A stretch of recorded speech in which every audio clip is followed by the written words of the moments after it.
If you want to teach your dog to walk absolutely perfectly on the lead, this is the video for you. We're going to be taking you through a full breakdown and step-by-step guide of how you can do this absolutely perfectly. So we're going to be working with this big fella today. We've just recently adopted him and he's not got that much understanding of how to walk on a lead. So we're pretty much starting from basics. The first thing we do is fit the lead correctly. I've opted for a 5mm slip collar.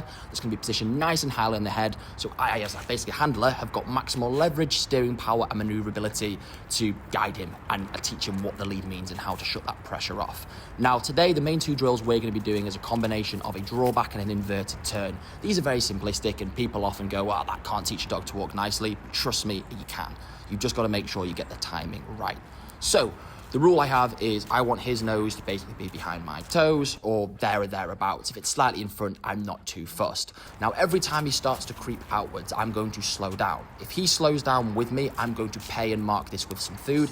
If he carries on going, just before he gets to the end of the lead, I'm going to put a drawback turn in where I'm going to use leash pressure to guide him round where I want him to be. And this is teaching him what the lead means. AKA, when you hit the lead, we don't accelerate on, we slow down, we check into dad and we see what's going on. And this is really important to understand.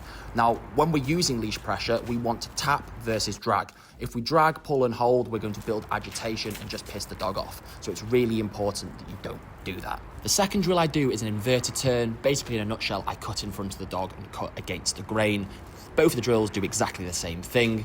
I just like to mix it up slightly and it stops the dog getting drill savvy where they start to preempt what's happening. Now, after just 30 minutes of doing this, I'll show you the after video.